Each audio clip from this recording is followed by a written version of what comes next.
ఓం శ్రీ గణేశాయ నమః. ఓం శ్రీ విష్ణురూపాయ నమఃశివాయ. నమస్కారం అండి.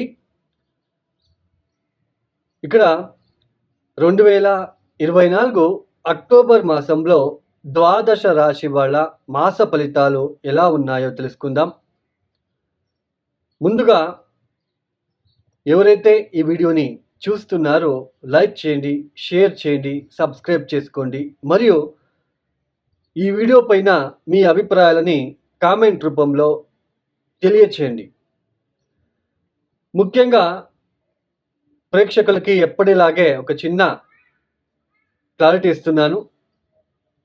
చూడండి, అందరూ కూడా రాశి ఫలితాలు అనే వెళ్తున్నారు తప్ప యాక్చువల్లీ ఇక్కడ ఏంటి అంటే ముఖ్యంగా లగ్న కుండలి చాలా ఇంపార్టెంట్ అండి. రాశి ఫలితాలు అనేవి చంద్రాత్ మనం చూసుకుంటాము. ఇది గోచారంలో గ్రహాలు అనేది ట్రాన్సిషన్ అవుతూ ఉంటుంది. ఒక ఇంటి నుంచి అంటే ఒక రాశి నుంచి ఇంకొక రాశికి మారుతూ ఉంటారు. ఇలా మారేటప్పుడు ఈ మాస ఫలితాలు మనం చూసుకుంటాము. సో అన్ని గ్రహాల్ని మనం ఒక క్యాలిక్యులేట్ చేసుకొని సో ఎలాంటి ఫలితాలు వస్తాయని చెప్పుకుంటాం. అంటే గోచారంలో ఉంటున్న ఇది అంటే మెయిన్ లగ్న ఫలితాలు. లగ్నం నుంచి చూసుకున్నట్లయితే ఇప్పుడు ఫర్ ఎగ్జాంపుల్ ఇక్కడ లగ్నాత్ ఇప్పుడు వృషభ లగ్నమైంది ఒక వ్యక్తి, సింహరాశి అనుకోండి. గోచరంలో గురువు లాభస్థానంలో అంటే మీనరాశిలో సంచారం చేస్తున్నాడు అనుకోండి. అదే వృషభ లగ్నం నుంచి లాభస్థానం అవుతుంది, రాశి నుంచి అష్టమ స్థానం అవుతుంది.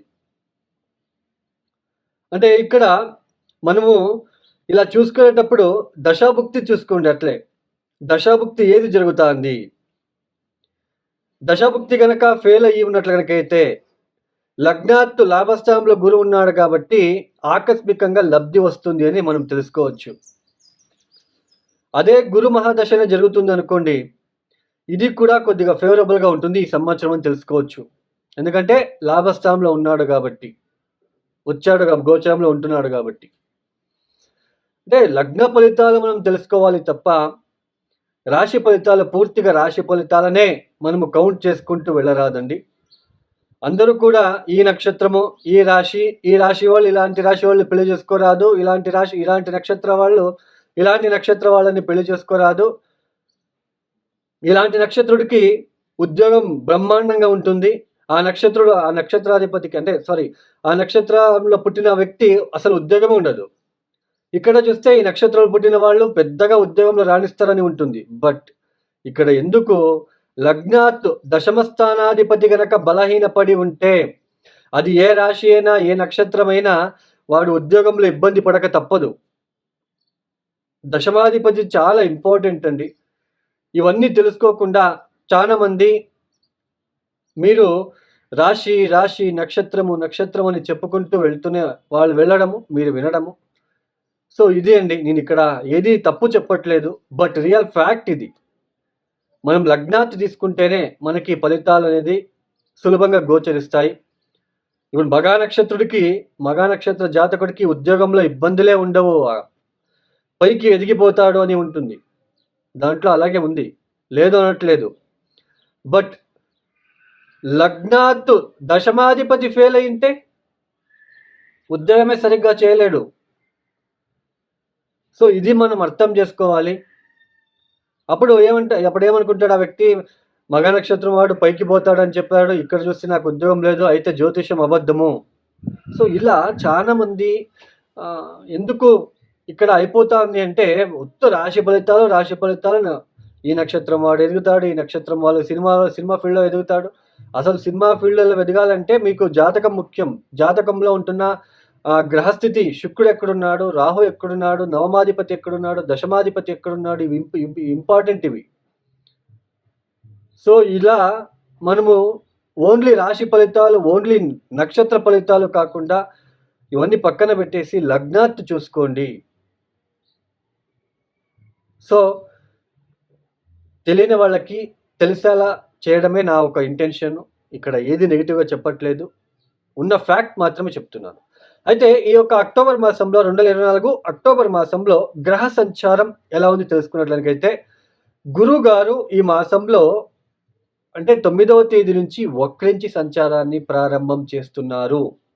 రాహు మీనరాశిలో సంచారం, కేతు కన్యా రాశిలో సంచారం, శని భగవానుడు కుంభరాశిలో వక్రించినే సంచారాన్ని కొనసాగిస్తున్నారు. ఇక కుజుడు అక్టోబర్ 20వ తేదీ వరకు మిథున రాశిలో సంచారం, తదుపరి కర్కాటక రాశిలో సంచారాన్ని చేయబోతున్నారు. తన ఒక నీచ స్థానమైన కర్కాటక రాశిలో సంచారము. తర్వాత శుక్రుడు అక్టోబర్ 13వ తేదీ వరకు తులారాశి స్వక్షేత్రంలో సంచారం, తదుపరి వృశ్చిక రాశిలో సంచారం. ఇక్కడ శుక్రుడికి చూడండి, తులారాశి స్వక్షేత్రము, వృశ్చిక రాశి శత్రుక్షేత్రం. వృశ్చిక రాశిలో శుక్రుడు రాగానే సో ఎవరైనా పుట్టిన జాతకుడికి వృశ్చిక రాశిలో కనుక శుక్రుడు ఉన్నట్లు కనుక అయితే అది డిపెండ్స్ ఆన్ వాళ్ళ ఎన్ని డిగ్రీలో ఉన్నాడు, ఏ నక్షత్రంలో ఉన్నాడో దాన్ని చూసుకొని చెప్పాలి ఫలితాలు.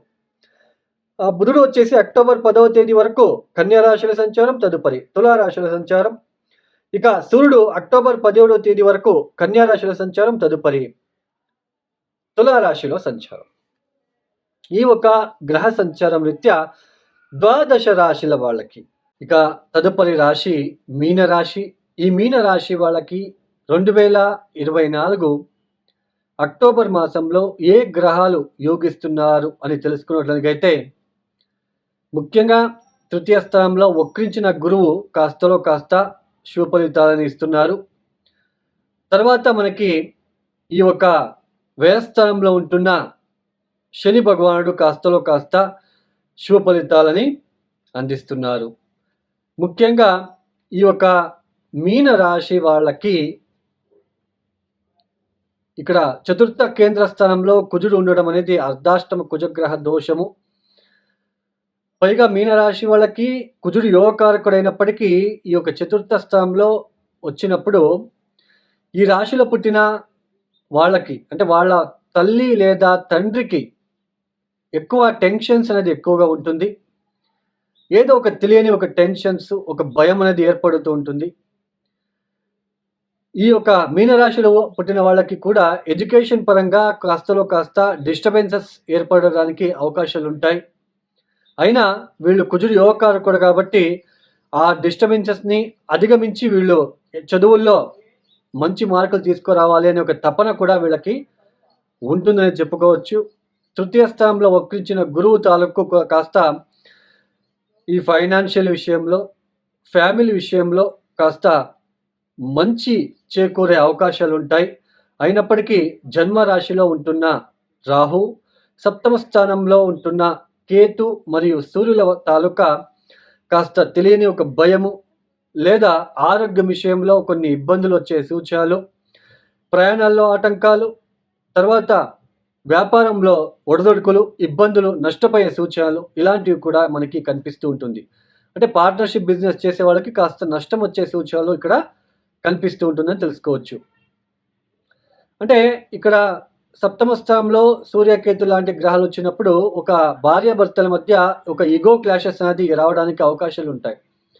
తెలియని ఈగో క్లాషెస్, నేను చెప్పిందే రైట్, నువ్వు చెప్పింది రాంగు, లేదా భార్య మీద భర్త అబద్ధం చెప్పడము, భర్త మీద భార్య అబద్ధం చెప్పడము, ఇలాంటివి ఎక్కువగా ఈ యొక్క మాసంలో మీరు కనిపిస్తూ ఉంటుందని తెలుసుకోవచ్చు.